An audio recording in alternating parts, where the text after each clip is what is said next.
Welcome back to another episode of the Art of Lost and Found podcast, where we explore the ways to bridge the gaps between big ideas and impact. Our guest today is Nadine Hanafi. She's an award-winning designer, creative entrepreneur, and founder of We Are Visual and Digital Brand Kit. Nadine believes that beautiful branding is not a vanity accessory. It's a growth catalyst. When you have beautiful strategic branding, showing up is not just easier, but it's more exciting. And that confident, glowing energy that you get from having impeccable branding permeates through everything you do. Nadine is a master of personal branding. She's known for her incredible digital business strategy capacity, as well as her visual storytelling. Her work focuses on helping online experts package their knowledge and uniqueness into irresistible brands. Nadine and I first met several years ago when we were both working for the personal brand strategy firm, Brand Builders Group, where she was leading creative direction. She made such a strong impression on me because the way that she carried herself was with so much confidence and professionalism, yet when her and I connected in private, we had a Zoom call. It went on for 3 hours and we shared everything. I think we only stopped after 3 hours because we were hungry. What I loved most about this conversation was actually something that Nadine said towards the end. She said that one of the things that she wished that she would have known earlier is that the growth of her business and her external success in the world was dependent on how much internal growth she had done. When your success externally exceeds the work that you've done internally, you can't continue to grow and evolve. Things just crumble and fall apart, and life becomes really difficult. So, the fact that she would give herself advice about being more focused on internal well-being and personal growth and development, excavating the things that are keeping us small and amplifying the things that are magical and amazing about us, just endeared her that much more to me. To follow more of Nadine's journey, head over to nadinehanafi.com or Nadine, Nadine, Hanafi, Hanafi, on Instagram. Hi, Nadine. Welcome to the Art of Lost and Found podcast. I'm so happy to have you here. I'm excited to be here. Thank you for having me. So, to give a little bit of context before we dive into the story and your journey and digital brand kit and We Are Visual and personal branding and all of the Mhm, things that we're going to dive into, mhm. can you give us a little bit of context about who you are, what you do, and perhaps a little bit of the why behind it? So, I am a self-taught designer. I have been running my design agency for 10 years now called We Are Visual. And I started out as a presentation designer, specifically in PowerPoint. That was my jam. Is I was specialized in creating beautiful presentation experiences. And that led me into the world of branding, into the world of personal branding, into the world of visual identity design, and ultimately into creating Digital Brand Kit, which is my newest baby, where we sell branding templates for personal brands. But really, my journey into getting into design and branding was really accidental. So that's why I preface by saying I'm a self-taught designer. I did not go to school for this. This kind of fell into my lap and I took it and ran with it. I have two whys. The first one is a little bit more dramatic, but it's the why I started my business. And really, I'm not going to sit here and tell you that I started my business with this noble mission of helping blah, blah, blah people do blah, blah, blah things in life.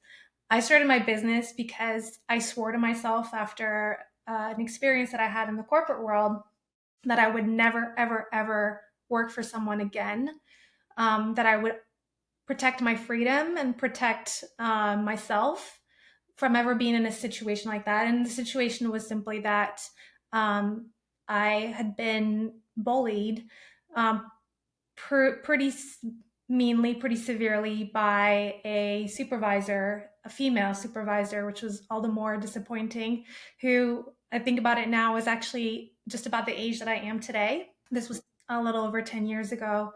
And it was a really bad situation of, for 6 months, I cried every morning before going to work and every night after work. And I, I really hit rock bottom. Like I was afraid to go to sleep at night because I thought I wouldn't wake up the next morning.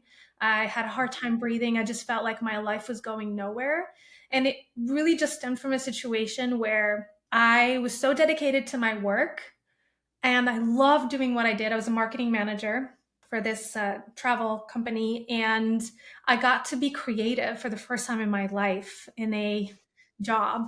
And I loved it, and I was so dedicated, and I was first in, last out, and started to shine. And I started to shine a little too brightly for this woman who thought that I was coming after her job. She started a mission to bring me down, and she did.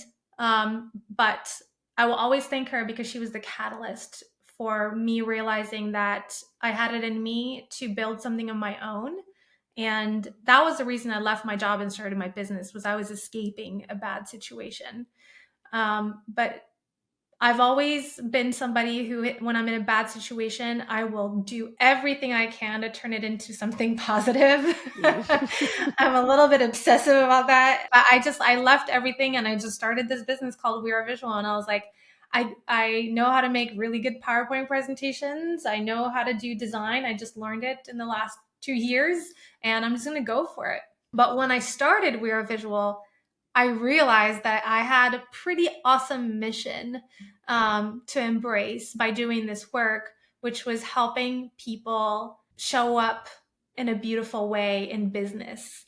Because business was ugly, PowerPoints were ugly, everything about business was like, ugh, stale. Mm-hmm. And I had an opportunity to help people step out of that and be original and be colorful and be unique. And I could do that through the presentation work that I did. And that brought me a lot of joy. And I embraced that as my mission, as my why. After the other why fulfilled itself, that was my why moving forward. Yeah, that's beautiful. I worked for many years as a presentation designer as well through the TEDx network, and the power of visuals were just so wasted on ugly design that when you're able to take somebody's, at least in TED, like the idea worth spreading, and be able to use visuals to enhance the expression of that idea instead of distract from the value of it, it's like a game changer. It really is. And you know what? I did not know that about you. So I love that. And I now just remembered I have a pretty funny story to share about this. Because one of the first things that gave me credibility when I was first starting out as a presentation designer was to work with TEDx speakers.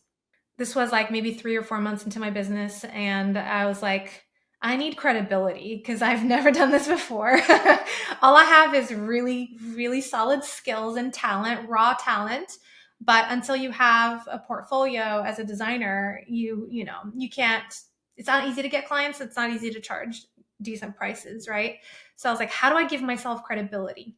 And at the time, I was living in Miami. I just left Miami, moved into a tiny, tiny, small apartment outside of Miami that I could afford.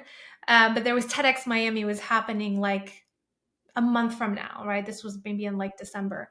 And I was like, oh, let me see if like I can help them with the speakers. But I went on the website and I realized, oh, it was so close to the date, it was probably too late. And so I almost gave up and I was like, oh, that means I would have to wait another year before there was another TEDx Miami that I was like, you know what?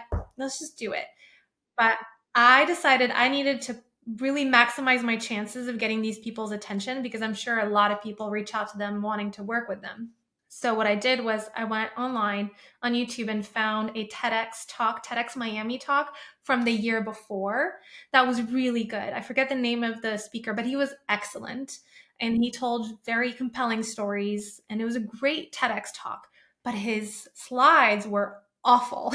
They were like typical corporate slides. And I was like, what is he doing showing that at a TEDx talk? And it was so distracting from his really beautiful, heartfelt stories.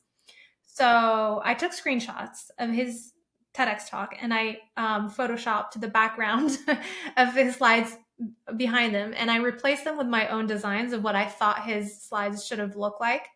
And I sent that to the organizers of TEDx Miami, and that was my pitch. I was like, here's what I would have done. And I sent it, and I was like, all right, it's done. And I was so nervous, and I was so sure I was not going to hear from them. And 45 minutes later, they responded, and there it was one sentence. It said, "Where have you been? We need you." Yeah, it was a life-changing moment, because once I started doing TED Talks, that on top of everything else that I was doing, that is what started to give me the credibility to, that helped me grow my business after that. Yeah. And I remember also during that time that you started getting a lot of press and accolades. And yeah, as someone who, I mean, you just shared that in that job that preceded you opening We Are Visual, you mentioned that that was the first time in your professional life that you had been creative. So, can you talk a little bit about your journey to getting to a place where you hadn't necessarily been able to create, your career in the creative space? So, did you identify as a creative person, but you didn't express it in your job? Or what's your relationship to creativity? What has been your relationship to creativity? That's a great question. Thank you for asking that. The answer is no, I didn't identify. I discovered the creativity in me late in life. But in hindsight, I realized that it was in me all along, but it had been silenced for a while, and I can get into that. But I have memories of me as a child being very curious and loving working with my hands.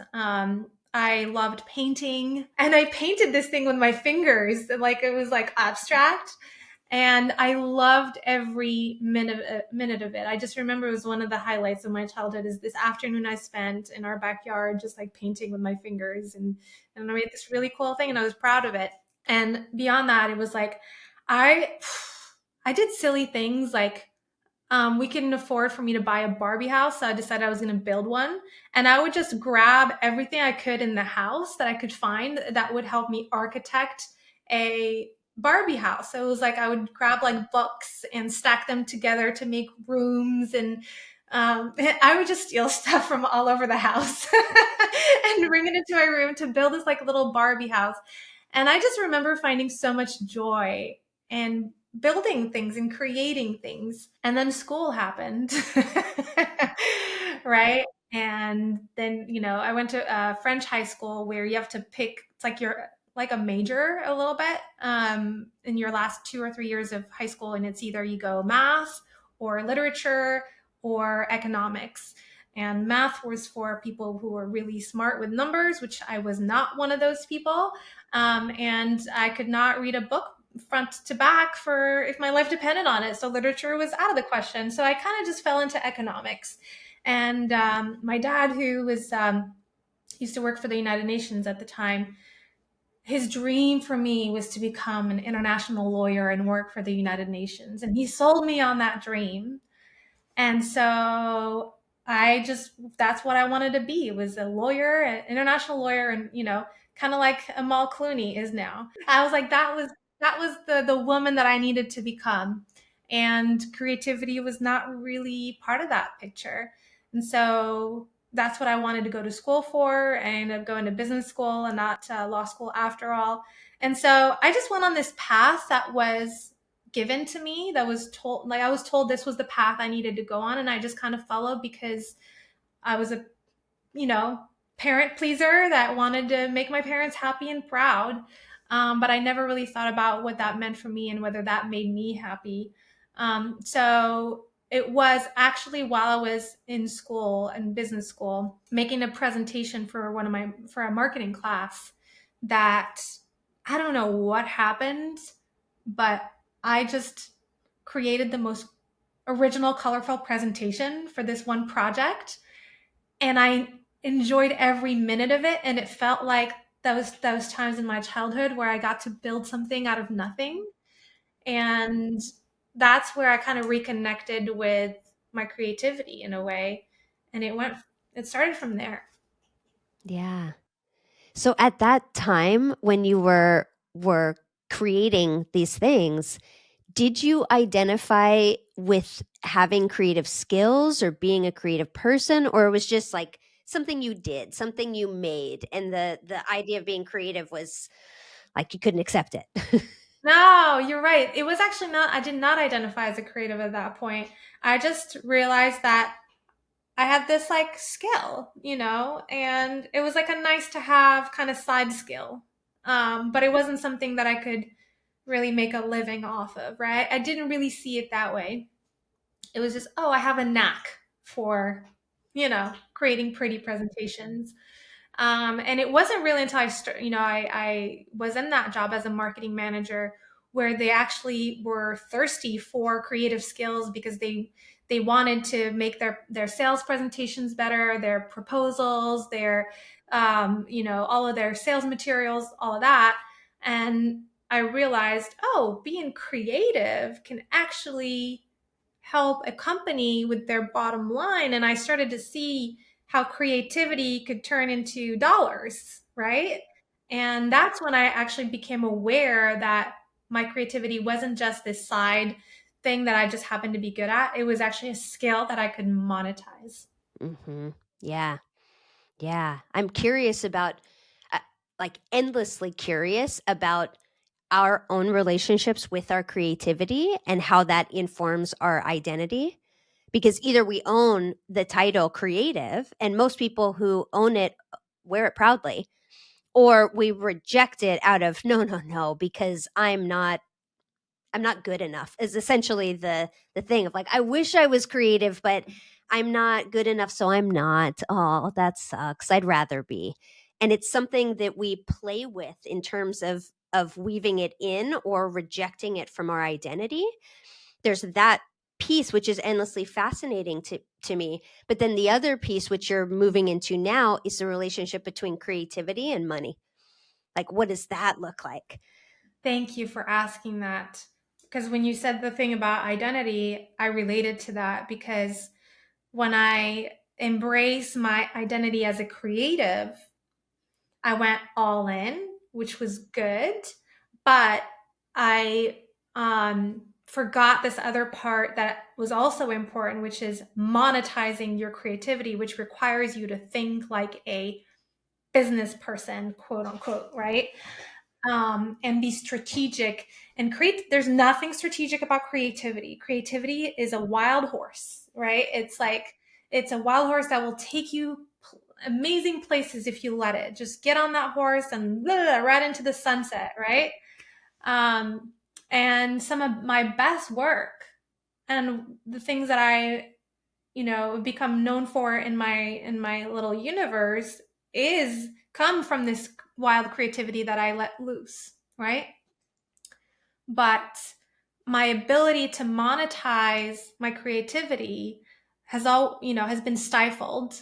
And I'm only now starting to learn how to reconcile the two, you know, in a lot of ways. One is realizing that it's not a duality. You can't, like, it's not like choose between being creative and being strategic or being business minded. That there's a way for those to coexist beautifully. But also learning to put constraints around my creativity, right? So that it doesn't overtake and slow down the business, right? And so that is a dance that I'm dancing now, and I'm in the middle of it. Of like, I've fully now embraced my identity as a creative, but now I have to be smart about how I monetize my creativity so that it serves me, it serves me well, instead of just being this hobby, this skill that I'm just really good at that doesn't really help me make a living. Yeah. Yeah, I studied years ago to be a therapeutic art coach, and one of the things that I learned that really stuck with me, perhaps more than anything else in the program, was when they talked about the function of creativity and how that can either be manifested into traditional art, which the process isn't really that important. The process is only as important as the outcome is likable. Like if they really like the outcome, then they're interested in the process. But if the outcome is unappealing, nobody cares about the process. And therapeutic art is all about the process and has nothing to do with the outcome. And when I was taking clients, particularly creatives who are burning out or deep in their like insecurities or whatever, I would have them make ephemeral art that we would destroy at the end, just as a practice. Like they knew that that was going to happen at the beginning.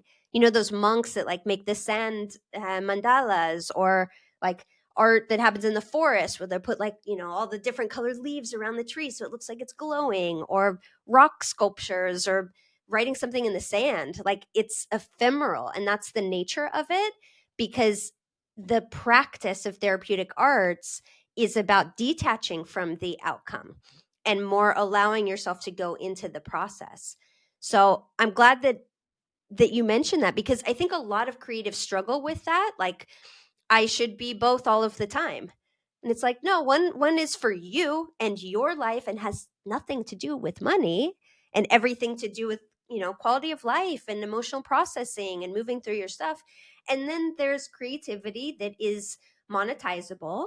A lot of times we just call that design, that is strategic, it is functional, like it serves a purpose, it has an outcome, and the outcome is relevant. And so to understand, like, where are you at in your relationship with creativity in any particular moment, right? When I'm at my computer, it's a very different relationship that I have to my creativity versus when I'm at my easel. If I sell a painting, yeah, cool, fine, but I'm not making it to sell it. But when I do something on my computer, yeah, it's attached to something monetizable.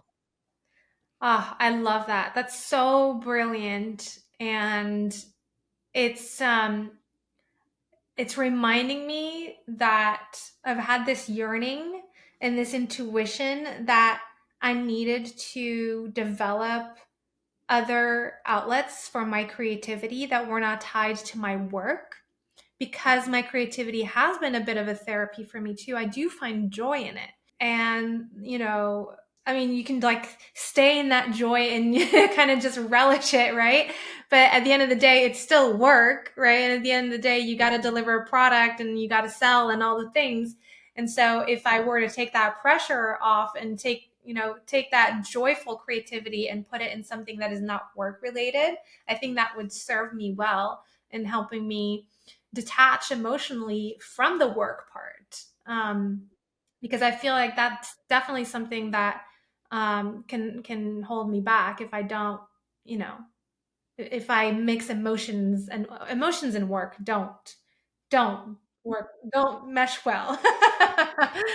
And as much as it has served me well to put my heart and soul into my work, and it's why my clients love me, is because they know that I care about everything I create for them.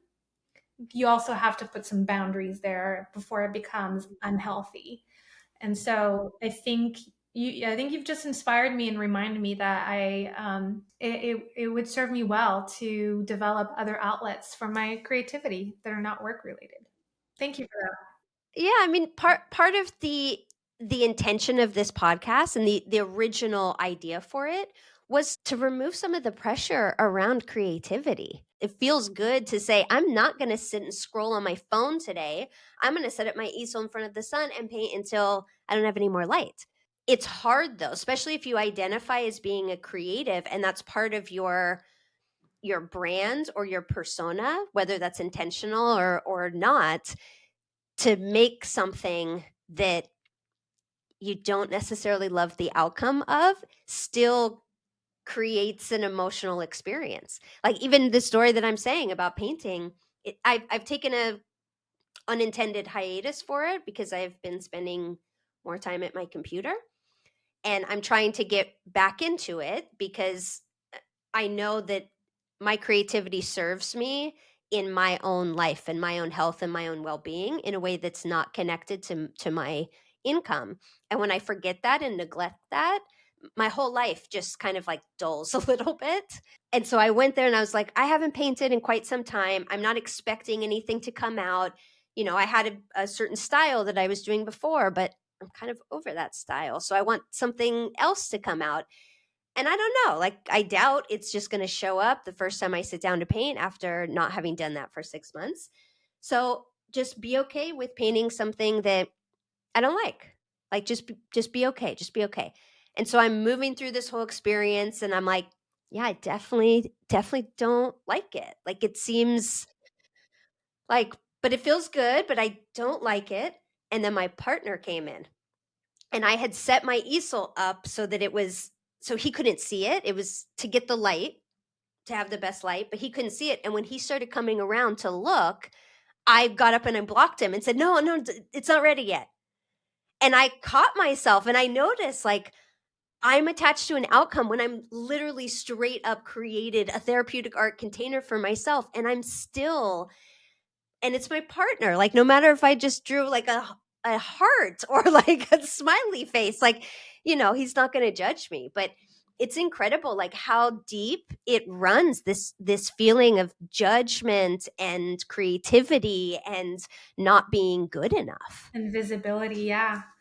That's so good. And I'll add to that what I anticipate my thought patterns will and could and probably will be around this is I'm still working through this tendency I have that I know many people share with me, which is a need to constantly be productive, right? To constantly be working towards a goal, and this tendency to see anything that isn't moving you towards your goal as unproductive. And so doing art for art's sake might seem like something unproductive. It's like, well, what are you doing painting when you have work to do?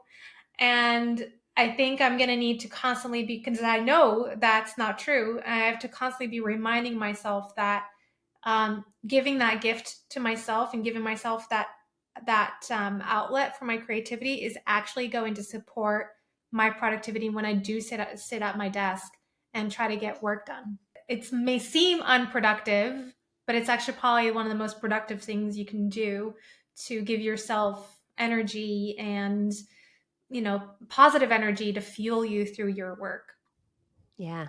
You know what the other thing is? Hmm. Sleep. Oh my gosh. So unproductive. So unproductive. Like literally the definition of unproductive. You can't produce absolutely anything in your sleep, but if you don't prioritize that, good luck accessing your creativity and your patience and your stamina and all of these other things that are absolutely essential. I think of it like that too, of like what are the essentials that perhaps aren't productive, but they're essential to us being able to thrive, and that feeds into our productivity. I love that. Can we talk about that for a second? I've only recently made peace with the fact that I am not a morning person, that I need my 9 hours of sleep, sometimes 10. And you know what? There ain't nothing wrong with me. Just because I'm not one of those people that wakes up at 5 a.m. and goes for a 20-mile run Yeah, after your ice bath. No. after my ice bath does not mean that I'm not meant to succeed in this world. I can wake up later and live a slower pace of life that feels healthier for my nervous system and helps me bring out the best of myself. And I've judged myself for years. Nobody was judging me. I was judging myself on behalf of everybody else about the fact that I wasn't a morning person. That sometimes I do my best work at night. I get these creative flares and just like poof, and I just have to go into my office and just create and design and work, and that's just how I function. And I'm 37 years old, and only about a year ago did I finally accept that that's who I am, and that there's nothing wrong with that, and that success can come in many different forms, right? And that's one of them, and there's nothing wrong with those people, right? But there's also nothing wrong with the people doing it differently. And I'll share, there was an article, I think it was in Fast Company many years ago. And it was back then that I started to have this thought pattern of it's okay, but I didn't really make peace with it. But it was an article where they did like a profile on, I think it was like 5 or 6 different very famous and successful people. I don't remember who all 5 or 6 of them were, but I do remember one that was Pharrell. And um, Pharrell, he has a fashion line. First of all, he's a singer, songwriter, producer. He has a fashion line. He's extremely successful. And they did a profile on like what are their routines, right? And all these people, super successful. None of them woke up at 5 o'clock in the morning. They all had these like weird routines where they would sleep till 9 or 10 a.m., right? And work their best work at night. And I was like, wow, they're like me. And they're super successful. And that did not, and it did not prevent them from living their best life. In fact, it probably allowed them to live their best life and fulfill their potential because they did it in a way that was comfortable for them. And that was very eye-opening for me. Oh yeah.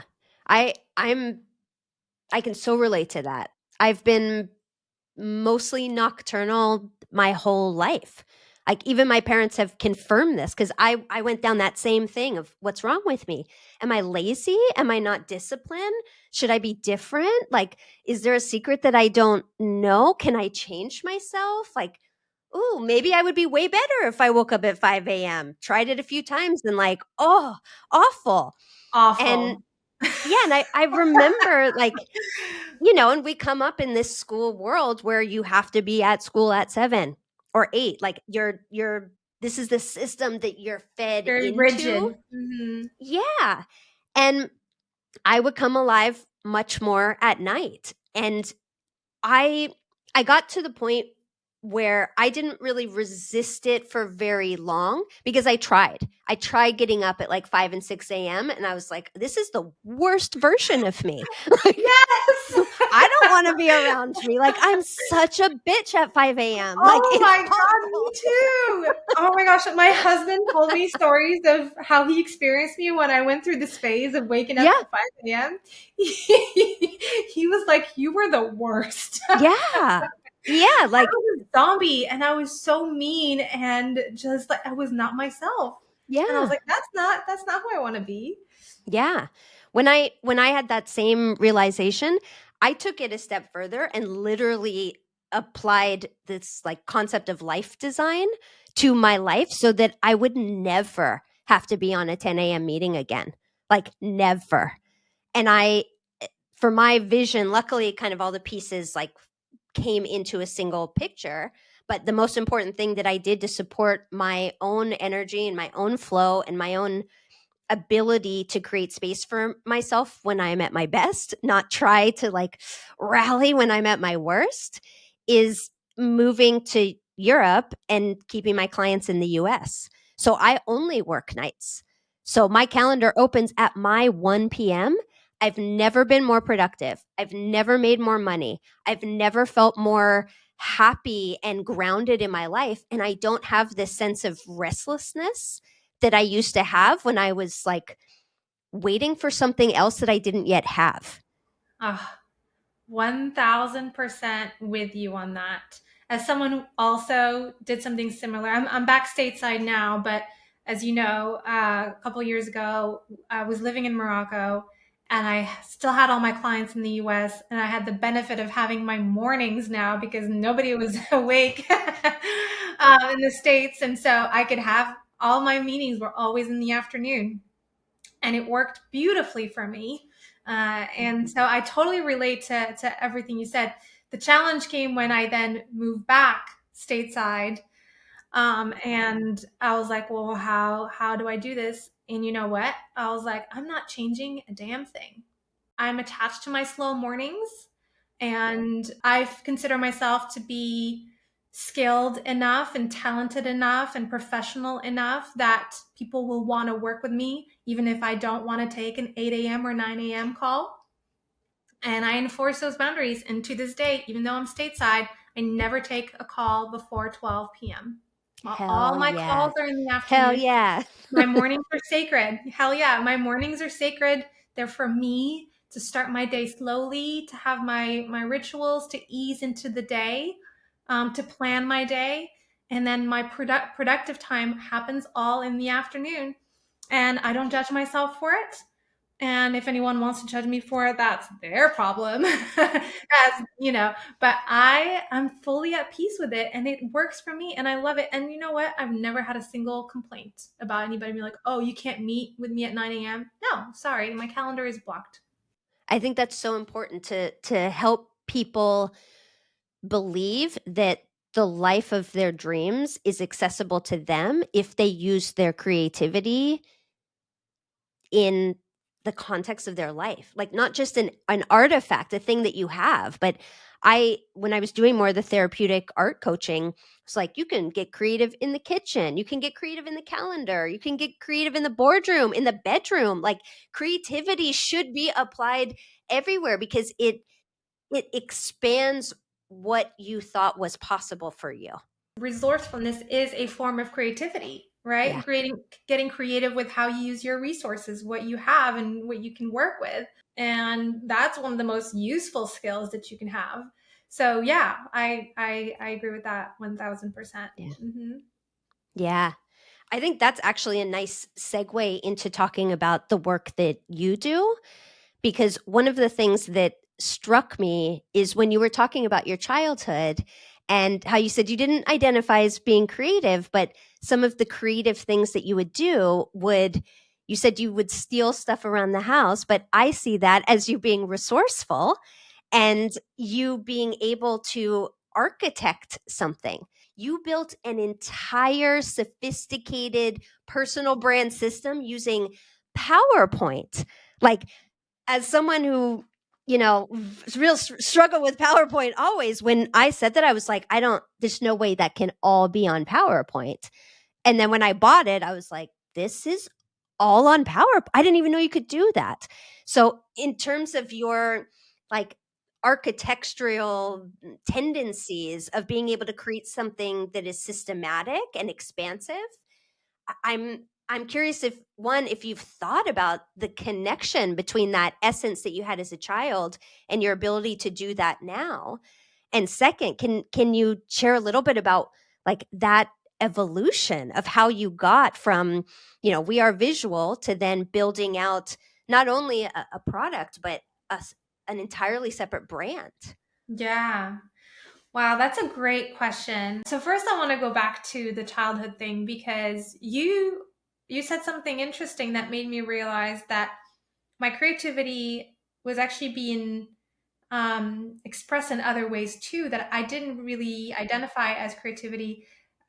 Imagination. I did have a wild imagination. I built a laboratory in this like back room we had in the house, and my dad would always bring back home like stuff from his office, and he was a professor at the university, and they had like all the tubes and thingies for like doing experiments. And there would be like boxes of that stuff laying around the house. And I built a little laboratory to like test the efficacy of women's pads. and and I would like try like this much liquid and then this much liquid. Did it seep through? I'm like, what was I thinking? Crazy child. I also I organized this like summer club in my house, and I would invite all the children from the neighborhood and bring them to my house and like teach them English and do fashion shows. And like it's like now you're making me realize that my creativity was probably even bigger than I thought, and it expressed itself in so many more ways than I even thought. So thank you for that insight into myself. But that makes me realize that something that a lot of people have said about me is that I have this ability to do creative work, but also to build systems. And that's what made Digital Brand Kit possible. It is infused with a lot of creativity, and the templates are beautiful and all of that. But also, I built this suite, this system, right? That's structured and organized, and there's folders, and within folders, there's subfolders, and it's based on a functional system, right? That helps you do things more productively, blah blah blah. And I've always thought in that way. So it's a little bit of an engineering mind, right? So there is a part of me that thinks in that very systematic way. Then that served me well, because that's how I was able to build this product. And the story of me building templates, which is what Digital Brand Kit is, it's branding templates. I was somebody who 5 years ago was fully opposed to the idea of templates. I did custom work for my clients, and anybody who talked to me about PowerPoint presentation templates, I would want to slap them. Like, don't do templates. Templates are boring. Templates are generic. Da da da da da. Go custom. And it wasn't until I tried to move away from doing custom work, I wanted to start teaching presentation design. I wanted to start teaching design, and I came up with this whole concept to do courses around design. And it didn't really take off, which was very hard for me um, to take, because We Are Visual had been such a success so quickly. It caught on so fast. And when this new thing that I came up with did not work, it was very hard, on my ego. And that's when I realized there was a lot of ego stuff that I needed to work through, because I thought I knew better what my clients needed. And I decided, this is what you need. You need that you need to learn this stuff. You need to learn how to do this. And people didn't want to learn, and my thing didn't take off. And my husband helped me make a smart decision. He said, hey, why don't you survey your audience and actually ask them what they want, instead of just assuming you know what they need and what they want. And I was like, okay, fine, reluctantly. So I put together this survey, and I very cleverly hid my least favorite answer as the last answer on the survey. I was like, so how can I best support you in helping you create better, design for your business or whatever? I can't remember what the exact question was, something along those lines. And the options were A, B, C, D, templates, because I loathed templates. And I got the answers of the survey back, and D was the most popular answer. And it was like a slap in my face. But what I really appreciated was a lot of the people who answered the survey added a little note and said, I would love for you to give us templates so that we can have things that look like they were designed by you, but also teach me how to use your templates so that I can keep them looking good and looking professional. I don't want to build anything from scratch. Give me a foundation to work from so that I don't have to build from scratch. And I really appreciate the people who took the time to do that, because that's the insight that really then took me on a new trajectory. If it was just, oh, we want templates, and it was just proving me wrong, that would not have been as life-changing as somebody telling me, give me templates, but show me how to use them, and da da da. And here's why I want templates. So that was my big slice of humble pie of realizing I was wrong. and I should have listened to people, and now I'm going to do things differently. But I said to myself, if I'm going to build templates, I'm going to build the best damn templates that I've ever been made. If you guys are going to make me do this template thing, I'm going to make really good templates. And so that was really the catalyst behind Digital Brand Kit, which started as something called Slides That Convert, because back then, what I was really good at was slide design, presentation design. So I made webinar slides, course slides, and speaking slides or workshop slides. And that was really the original. But when I started putting those out, people were asking, oh, well, can you give me these other assets to match that and these other assets to match? And that's when I started to think, wow, these people actually need an entire universe of assets to support their business. And giving them pretty slides, but then they have all these other assets that don't match, like their worksheets and their workbooks and their PDFs and their social media, and everything is mismatched, was not doing them a service. And so the idea really, after Slides That Convert and building Digital Brand Kit, was let me give you everything that your business needs at every touch point, including the slides, so that you have this fully cohesive visual identity from A to Z, instead of piecemealing your branding over time and hacking together different templates from different sources. So that was really, and I was like, I need to organize this for people. What are all the different touch points? And I spent a lot of time interviewing people, asking questions, doing my research, buying all the courses, reading all the books, to understand what are all the touch points that any online business would have. What assets do they need? What strategic assets do they need at every touch point? And that's how I came up with the brand kits. And so there was the email kit. What do you need for your email marketing? There's the blog kit. There's a social kit. There's the sales kit, the lead magnet kit, the speaker kit. These are all the things that your business actually does and needs assets for. And I've anticipated your needs before you even know what you need. I'm telling you, this is what you're going to need. If you're going to do any speaking, you're going to need a speaker kit. You're going to need slides, da, da, da. And that turned out to be a good idea.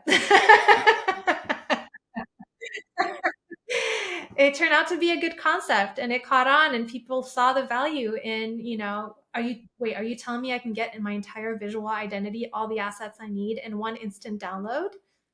What was the original price point for that?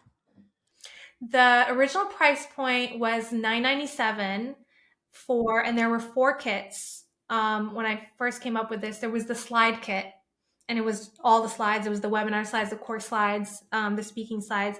There was a media kit, a speaker kit, and a social kit, I think. I'm trying to remember. So I basically took Slides That Convert, made that one kit, the slide kit, and then I added these other kits. And when I launched that did really well and it took off. But then from that, everyone who bought that started sending me emails like, what would be great? Can you do stuff for podcasts? Oh, I'm launching a YouTube channel. Can you do stuff for YouTube? Oh, I'm doing this. Can you do? And I was like, oh my God, there's so many more things that people need. And so I feel so proud of myself for having let myself be humble in that moment and actually completely shift my energy, and going from somebody who decided what I thought my clients needed to building a product that was 100% authored by my clients and them telling me what they need from me to create for them. And that's what digital brand kit today is, really my clients telling me what they need. And it's evolving. And I'm constantly asking people, what else do you need for your business? And incorporating that. And so all the future brand kits that we're going to be launching now are going to have, most of them are going to have new assets that were suggested by our clients, of new things that they need. Yeah. And how does it feel? Like, how does it feel having had that experience where it came from the community? You had to go through that resistance of your own to kind of wrestle with this idea that you had such an aversion to now seeing the scale that you're getting, the results that people are getting, the reviews and testimonials. Like, people are really benefiting so much from what you created, that I'm curious, is there a difference for you in doing it through this way and this approach versus doing it more from like the high horse of like, oh, you're early stage. Let me tell you what you need and I'll just do it for you. Yeah, a huge difference. And I read a quote recently that I'm totally going to butcher, but it said something about how um, building a business is actually a journey of personal growth where you're actually shedding, unlearning a bunch of things. And that's what it's really been for me. I feel like, I went through some hard times in my life, my early life in my 20s, um, that made me into this. I've been carrying this really hard shell around me on my back, and it's very heavy. And since 2013, when I started this business until now, all I've been doing is shedding pieces of that shell, like slowly, and growing. I'm so much more mature and wise than I was 10 years ago when I started my first business. And it's because I ate those humble pies several times in the last 10 years, and I went through hard times, and I learned so much about myself, and I also unlearned a lot of things. And I'm realizing that the more I grow as a person, the more successful I become. And this was just one example of that. I need to ask other people what they want and put my ego aside and what I think is right. And that personal growth translated into business growth because I was able to build a business and a product that people actually wanted. So it's a whole other level. I mean, the success of Wear a Visual 10 years ago was amazing and incredible, but I was an immature 20 something year old at the time, just like, oh, people love what I have to offer. And it really boosted my, my confidence and all the things. And that was great. But going through a hard time of launching a business that failed was actually more rewarding than that initial success that I had with Wear a Visual. And that clearly is a value of yours. Oh yeah. Yeah, I think that was one of the reasons why we originally connected. Well, I don't know why you connected with me, but why I connected with you was because I felt that from you, that you were very principled, that you were very um, committed, and that you had a point of view that you were able to articulate and express, and that you don't get that combination in most people. And what I'm also learning about you, which is honestly just endearing you even more to me, is this humility piece, because it's so important to, like, how do you balance confidence and and humility? Like, that's a really tricky combination. Yeah. Well, it becomes easier the more humbling moments you have. And I used to think that admitting faults or admitting being wrong would diminish my confidence. And I'm actually realizing that it's completely the opposite. The more you're able to stand proud and say, I made a mistake and I was wrong, but I learned from it and I'm so much better from it now, it actually grows your confidence. And that wasn't how I used to think about it before. As we're talking about ego and creativity and business building, can you share a little bit about how you got into the personal branding space? A lot of my clients, when I first started We Are Visual, well, most of my clients were big corporate, like Fortune 500 companies. So the big corporations. And I worked with a lot of C suite people. But later, a few years into the business, I started getting more clients that were smaller businesses, and mostly professional speakers. And that's when I started getting introduced to the world of personal brands. And this was 2015. So personal branding wasn't really what it is now. It wasn't like this prominent thing that everyone was talking about. But I think professional speakers were one of the original, the OG personal brands, right? Because they were selling themselves. They had themselves to market. They had to establish themselves as thought leaders because that's what allowed them to get credibility and then get booked for paid speaking gigs. And I worked with so many professional speakers, but I only worked with them on their slides, on their presentations. But what I found fascinating is when I worked with the corporations, my process was, all right, guys, so we're going to build this presentation. I need you to give me your style guide, your branding guidelines, so that I can follow, use your brand colors and your fonts from corporate in your presentation that I'm creating for you. And that was my process. When I started working with professional speakers more and I asked the same question, they would say, "What's the style guide?" What do you mean, my brand? What does that mean? And I realized none of these people had branding. And I was like, oh, okay, well, you know, from the kindness of my heart, I was like, let me make you a style guide, I guess.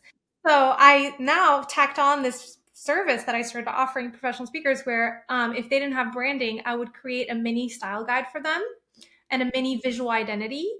And that's what I would use to then create their presentation. What happened is then people were like, oh, you created a visual identity for me for $200 because I was like, I just made it an add-on. Let me just create a visual identity for you so I could create your slides. And they would ask me, oh, can you create these other things for me? I really like this visual identity. Can I give this to my web designer so that they can take this and put it on my website? And so these professional speaking clients of mine are the people that actually made me realize that there was a whole other universe of things that they needed to be on their slides. And I created their visual identities through their presentations, which was their bread and butter. That's what they used to make a living, in their speaking gigs. But they took that and expanded it. And to this day, I have many old clients that now have full blown visual identities that span their website, their social media, everything, that are still using the brand colors and fonts that I created for them in their presentation almost 10 years ago. So that's kind of how I moved seamlessly into personal branding from presentation design, which is very unexpected. Yeah.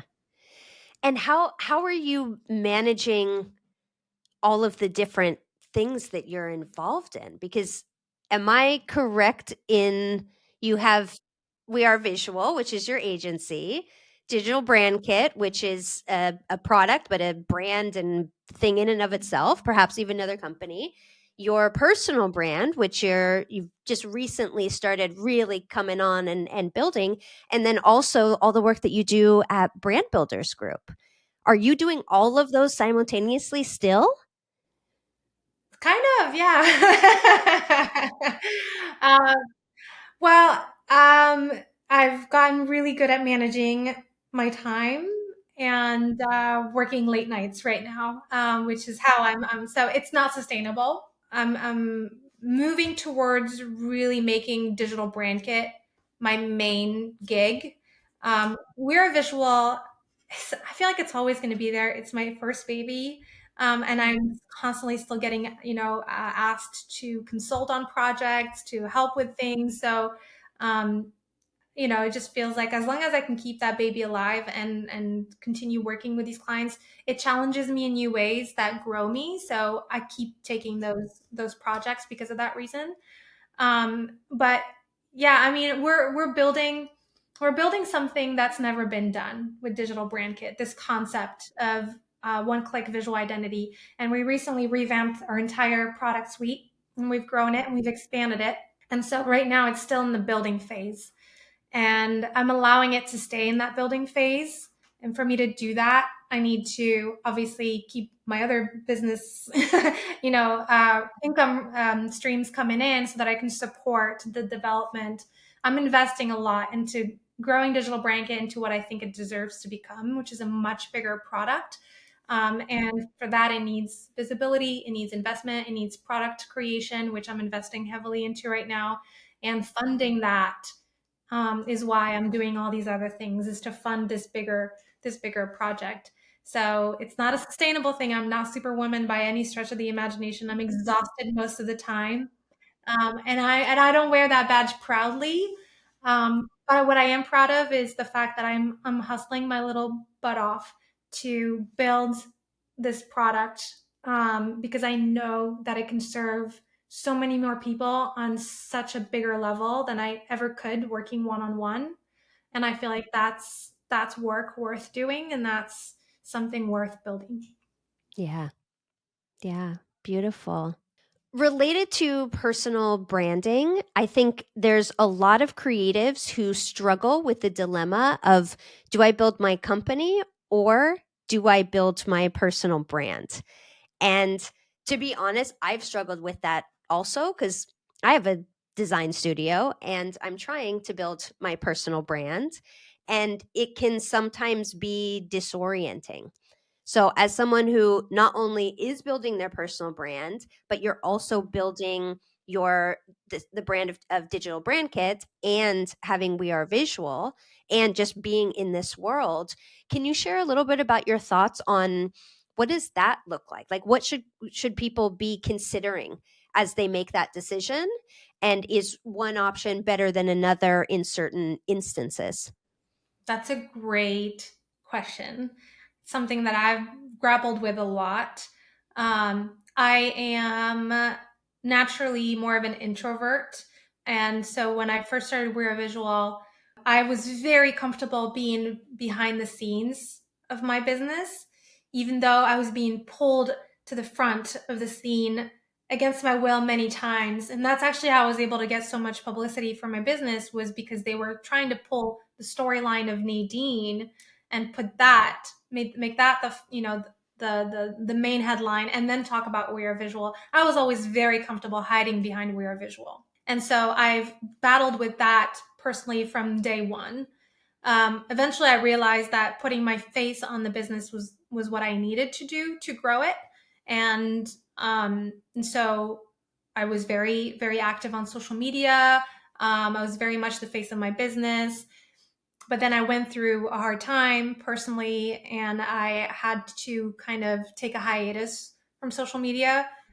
And because that was really the only outlet for my personal brand kind of went dormant. I'm not going to say died, but it went dormant. And thankfully, it didn't affect my business because I had already established my reputation. I had a good client base and everything. But I didn't realize how much that was going to hurt me until I started building a new business in 2020, which was Digital Brand Kit. Because now I had this new business and I was essentially starting from scratch because I had to now establish my credibility. And so nobody knows about We Are Visual. They hear about Digital Brand Kit and then they hear about the person who created Digital Brand Kit, which is Nadine. And so they just go research, who is Nadine and why should I trust her? And because I did not have a visible and active online presence for my personal brand at the time, that hurt me. I mean, I would say a little bit, but maybe even a lot. I don't even know how much it hurt me. But it probably, I'm convinced that if I had had a more prominent personal brand, an active personal brand, when I first launched Digital Brand Kit, it would have taken off much faster and in a much bigger way than it did. And it did pretty well, but it would have done even better. And I know that not having that is what, prevented that growth from happening. So I would say that I think it's very important nowadays to have a personal brand, in addition to your business brand, because your personal brand is going to be the ambassador for your business brand. It's going to be the catalyst for the growth of your business brand because we live in a world today where people want to buy from other people.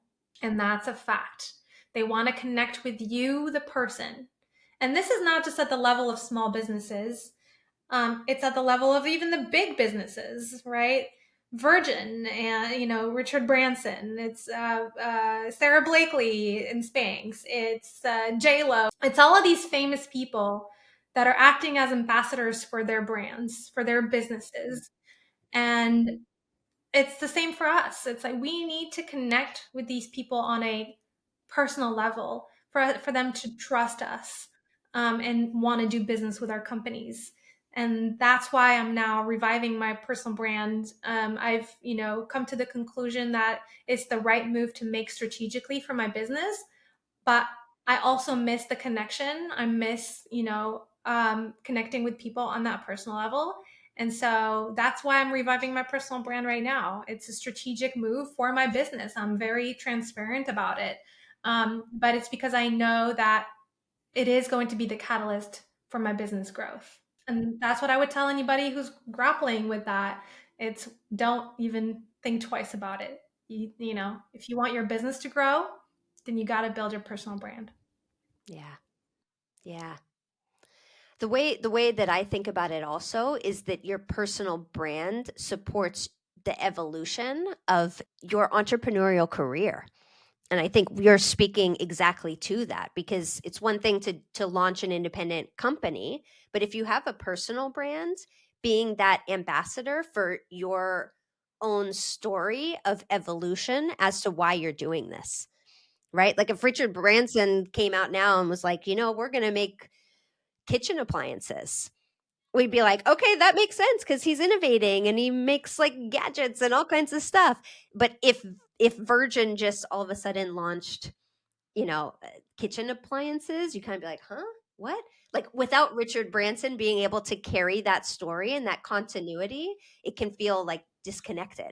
That's such a great point. And I was just going to say that is if your business is tied to your personal brand, then your identity is not tied to your business. That means you can diversify your income, create other businesses. As long as they all live under the umbrella of your personal brand, you're the continuity, right? You're the through line. And so you can diversify your activities in your businesses and your streams of income and take on these new projects, start a podcast, do real estate, whatever. You can do all these different things, but it always stays under the umbrella of your personal brand, and you carry your followers and your audience with you through that, and you grow it as you grow all of these other things that you do.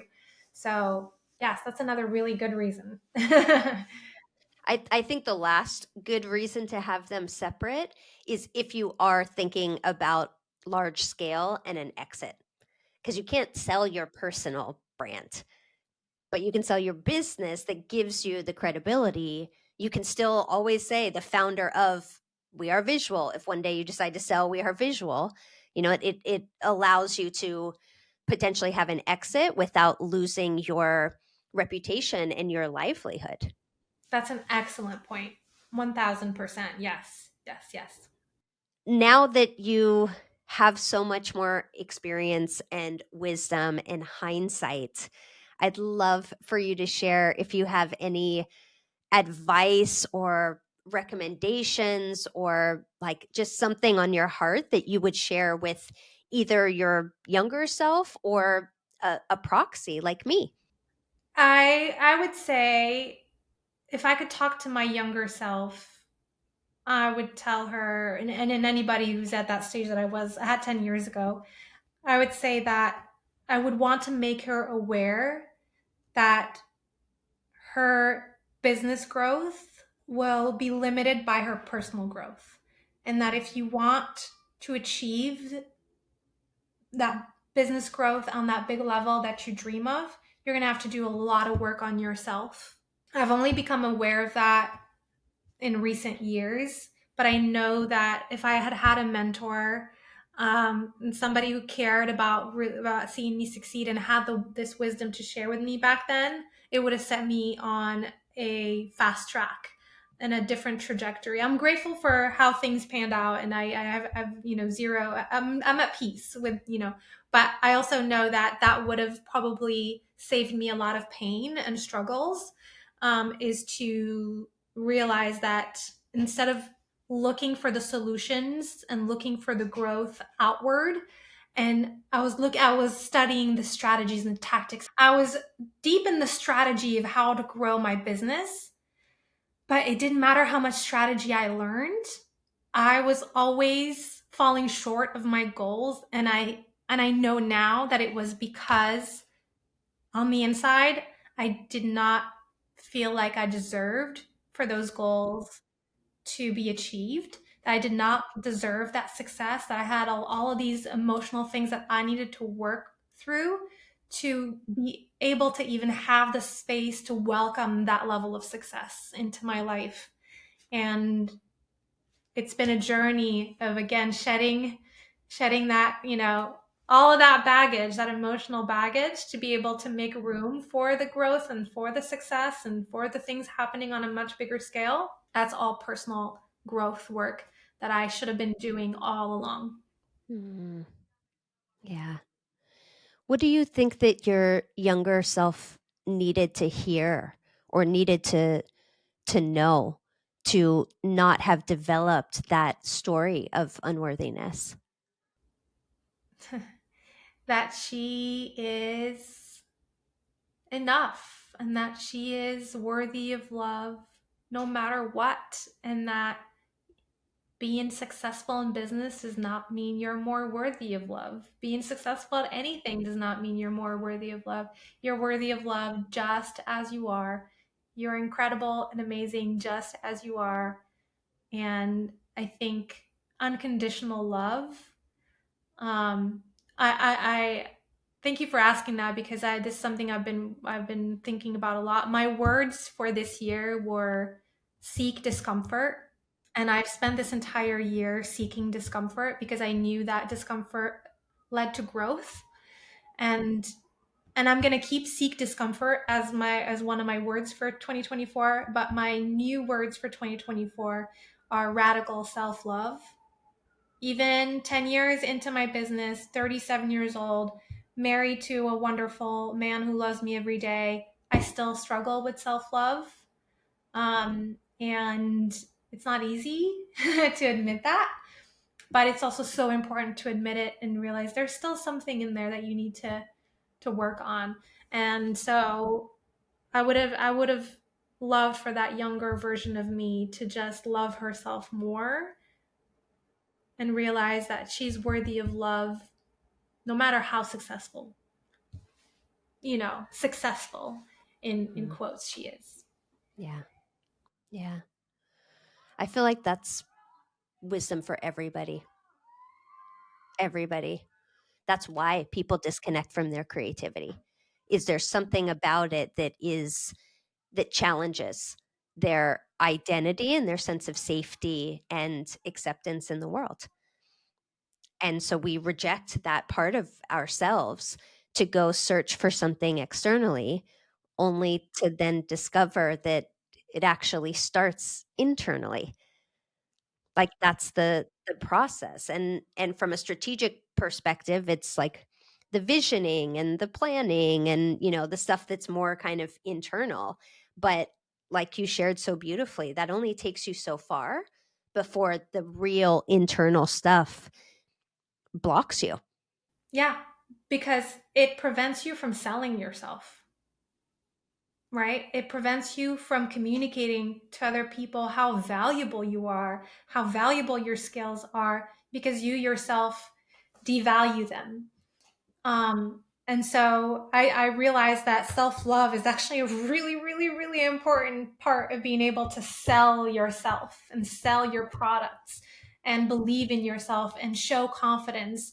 And so, even though on a cerebral level, I know my worth, I know how good my product is, I know how brilliant I am. I can, throw flowers at myself all day long up here, but at the emotional level, the subconscious has not caught up to that yet. And that work needs to happen because the subconscious will actually take over. And in those key moments where you're supposed to show that confidence and talk the big talk about how amazing your product is, that that's when it's going to surface and slow you down and pull the brakes on you. And so you got to make a conscious effort to not let that happen. I like, this resonates with me so much, and this is a big part of why I'm growing the work that I'm doing away from just doing the visual design, but the tagline of my personal brand and brookeston.com and all of that is design your life and business from the inside out. It's knowing like who you are and what matters to you and what is real and authentic when the rest falls away. Like, what is that thing? Because you need to know that thing to know how to build. Like, that's the North Star. And I always say, like, the North Star, it's not a destination. You don't go to the North Star. It's just a compass to orient you. So knowing like what is that thing and then what can you build from there so that you build a business that is aligned with you and enhances your life instead of cannibalizes it.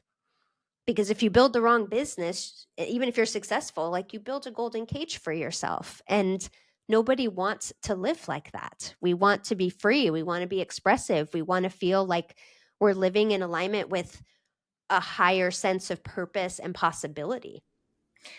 I love that. I love that. And I would just say that 9 or 10 years ago, I probably would have greatly benefited from working from someone with someone like you right now, who would have told me those things, and to build my business with intention and all the things that you just said. So I would say to whoever's listening to this podcast, if you identified with me and my struggles at any point in this episode, then you probably should be listening to Brooke Eston more often, because she's got some things to help you set your Thank you, life on the Nadine. right trajectory and do it right. Yeah. Yeah. Yeah. And to that, I think knowing that that's where it starts is crucial. But also, that doesn't mean that what you share with the world, your branding, your materials, your assets, those also need to be at that same level. Like, that's when you have that harmony, that's when you have that alignment. So that's why something like Digital Brand Kit is just like, it's a game-changing product. Because like you said, you knew you built something that didn't exist before, but it's a game changer, because the level of empowerment that somebody gets, like, as a brand designer, the level of empowerment that somebody gets from the transformation of seeing their stuff be embarrassing or shameful, or like, oh, don't go to my website, to then being like, that's me, I'm going to check my own website 100 times a day, or I'm going to scroll my own Instagram like multiple times because it looks beautiful for me. And I think for you too, but for me, it's like, the part about that that's so magical is when somebody can step into a more empowered, full version of themselves, so that they can do the work that they came here to do and not be distracted by design, because they're not a designer. Like, not everybody wants Amen. to be a designer. Amen to that. Yeah. Yeah. So Yeah. as a proud affiliate of Digital Brand Kit, I recommend it to my clients all the time.